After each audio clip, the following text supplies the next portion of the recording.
Chapter 6 Christmas and the Aesthetes.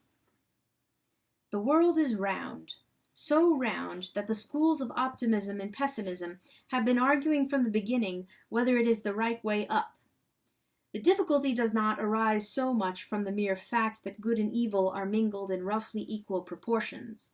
It arises chiefly from the fact that men always differ about what parts are good and what evil. Hence the difficulty which besets undenominational religions. They profess to include what is beautiful in all creeds, but they appear to many to have collected all that is dull in them. All the colors mixed together in purity ought to make a perfect white. Mixed together on any human paint box, they make a thing like mud, and a thing very much like many new religions. Such a blend is often something much worse than any one creed taken separately, even the creed of the thugs. The error arises from the difficulty of detecting what is really the good part and what is really the bad part of any given religion. And this pathos falls rather heavily on those persons who have the misfortune to think of some religion or other, that the parts commonly counted good are bad, and the parts commonly counted bad are good. It is tragic to admire, and honestly admire, a human group, but to admire it in a photographic negative. It is difficult to congratulate all their whites on being black and all their blacks on their whiteness. This will often happen to us in connection with human religions. Take two institutions which bear witness to the religious energy of the 19th century. Take the Salvation Army and the philosophy of Auguste Comte. The usual verdict of educated people on the Salvation Army is expressed in some words such as these. I have no doubt they do a great deal of good, but they do it in a vulgar and profane style. Their aims are excellent, but their methods are wrong. To me, unfortunately, the precise reverse of this appears to be the truth. I don't know whether the aims of the Salvation Army are excellent, but I am quite sure their methods are admirable. Their methods are the methods of all intense and hearty religions. They are popular like all religion, military like all religion, public and sensational like all religion. They are not reverent any more than Roman Catholics are reverent, for reverence in the sad and delicate meaning of the term reverence is a thing only possible to infidels. That beautiful twilight you will find in Euripides, in Renan, in Matthew Arnold, but in men who will believe you will not find it, you will only find laughter and war. A man cannot pay that kind of reverence to truth solid as marble. They can only be reverent toward a beautiful lie. And the Salvation Army, though their voice has broken out in a mean environment and an ugly shape, are really the old voice of glad and angry faith, hot as the riots of Dionysus, wild as the gargoyles of Catholicism, not to be mistaken for a philosophy. Professor Huxley, in one of his clever phrases, called the Salvation Army Corybantic Christianity. Huxley was the last and noblest of those Stoics who have never understood the cross. If he had understood Christianity, he would have known that there never has been and never can be any Christianity that is not corybantic. And there is this difference between the matter of aims and the matter of methods, that to judge of the aims of a thing like the Salvation Army is very difficult, to judge of their ritual and atmosphere very easy.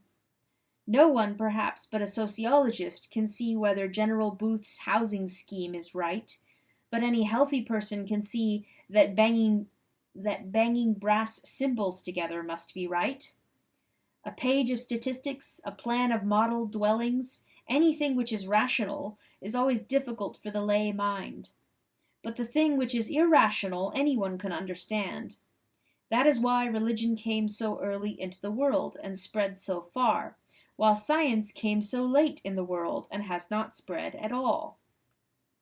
History unanimously attests the fact that it is only mysticism which stands the smallest chance of being understood of the people. Common sense has to be kept as an esoteric secret in the dark temple of culture. And so while the philanthropy of the Salvationists and its genuineness may be a reasonable matter for the discussion of the doctors, there can be no doubt about the genuineness of their brass bands. For a brass band is purely spiritual and seeks only to quicken the internal life. The object of philanthropy is to do good. The object of religion is to be good, if only for a moment, amid a crash of brass. And the same antithesis exists about another modern religion. I mean the religion of Comte, generally known as positivism, or the worship of humanity.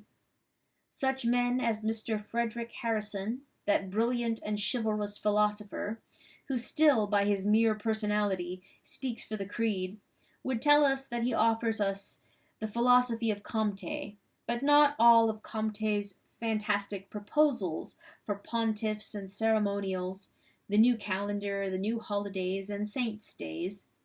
He does not mean that we should dress ourselves up as priests of humanity or let off fireworks because it is Milton's birthday. To the solid English Comtist, all this appears, he confesses, to be a little absurd. To me, it appears the only sensible part of Comtism. As a philosophy, it is unsatisfactory. It is evidently impossible to worship humanity, just as it is impossible to worship the Seville Club.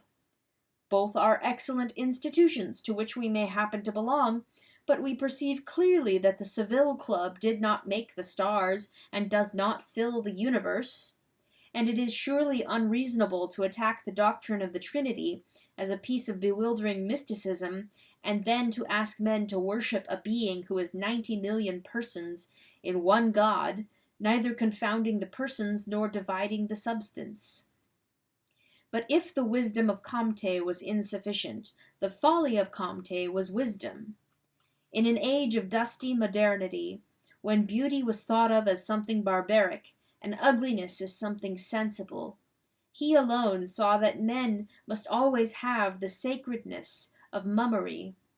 He saw that while the brutes have all the useful things, the things that are truly human are the useless ones. He saw the falsehood of that almost universal notion of today, the notion that rites and forms are something artificial, additional, and corrupt. Ritual is really much older than thought. It is much simpler and much wilder than thought. A feeling touching the nature of things does not only make men feel that there are certain proper things to say, it makes them feel that there are certain proper things to do. The more agreeable of these consist of dancing, building temples, and shouting very loud. The less agreeable of wearing green carnations and burning other philosophers alive. But everywhere the religious dance came before the religious hymn, and man was ritualist before he could speak. If Comtism had spread, the world would have been converted, not by the Comtist philosophy, but by the Comtist calendar. By discouraging what they conceive to be the weakness of their master, the English positivists have broken the strength of their religion. A man who has faith must be prepared not only to be a martyr, but to be a fool. It is absurd to say that a man is ready to toil and die for his convictions when he is not even ready to wear a wreath around his head for them. I myself, to take a corpus vile, am very certain that I would not read the works of Comte through for any consideration whatsoever. But I can easily imagine myself with the greatest enthusiasm lighting a bonfire on Darwin Day.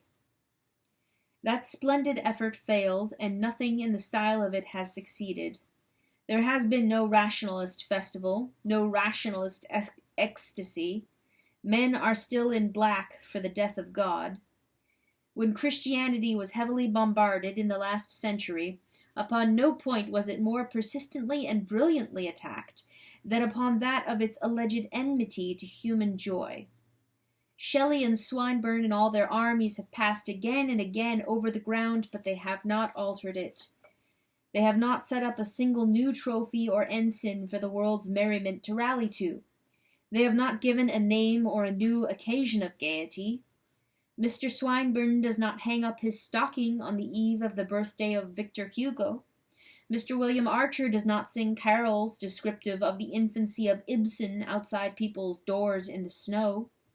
In the round of our rational and mournful year, one festival remains out of all those ancient gaieties that once covered the whole earth.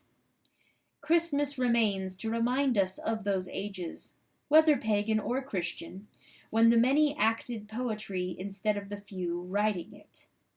In all the winter in our woods there is no tree in glow but the holly. The strange truth about the matter is told in the very word holiday. A bank holiday means presumably a day which bankers regard as holy. A half holiday means, I suppose, a day on which a schoolboy is only partially holy. It is hard to see at first sight why so human a thing as leisure and larkiness should always have a religious origin. Rationally, there appears no reason why we should not sing and give each other presents in honor of anything, the birth of Michelangelo or the opening of Euston Station, but it does not work. As a fact, men only become greedily and gloriously material about something spiritualistic.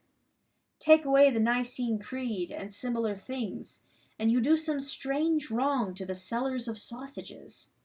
Take away the strange beauty of the saints, and what has remained to us is the far stranger ugliness of Wandsworth. Take away the supernatural, and what remains is the unnatural. And now I have to touch upon a very sad matter. There are in the modern world an admirable class of persons who really make protest on behalf of that antiqua pulchritudo of which Augustine spoke, who do long for the old feasts and formalities of the childhood of the world. William Morris and his followers showed how much brighter were the dark ages than the age of Manchester. Mr. W.B. Yeats frames his steps in prehistoric dances, but no man knows and joins his voice to forgotten choruses that no one but he can hear. Mr. George Moore collects every fragment of Irish paganism that the forgetfulness of the Catholic Church has left, or possibly her wisdom preserved. There are innumerable persons with eye-glasses and green garments who pray for the return of the Maypole or the Olympian Games, but there is about these people a haunting and alarming something which suggests that it is just possible that they do not keep Christmas. It is painful to regard human nature in such a light, but it seems somehow possible that Mr. George Moore does not wave his spoon and shout when the pudding is set alight. Is it even possible that Mr. W.B. Yeats never pulls crackers? If so, where is the sense of all their dreams of festive traditions? Here is a solid and ancient festive tradition still plying a roaring trade in the streets, and they think it vulgar. If this is so, let them be very certain of this, that they are the kind of people who in the time of the Maypole would have thought the Maypole vulgar, who in the time of the Canterbury Pilgrimage would have thought the Canterbury Pilgrimage vulgar, who in the time of the Olympian Games would have thought the Olympian Games vulgar. Nor can there be any reasonable doubt that they were vulgar. Let no man deceive himself. If by vulgarity we mean coarseness of speech, rowdiness of behavior, gossip, horseplay, and some heavy drinking, vulgarity there always was, wherever there was joy, wherever there was faith in the gods. Wherever you have belief, you will have hilarity. Wherever you have hilarity, you will have some dangers. And as creed and mythology produce this gross and vigorous life, so in turn this gross and vigorous life will always produce creed and mythology. If we ever get the English back onto the English land, they will become again a religious people. If all goes well, a superstitious people. The absence from modern life of both the higher and lower forms of faith is largely due to a divorce from nature and the trees and clouds. If we have no more turnip ghosts, it is chiefly from the lack of turnips.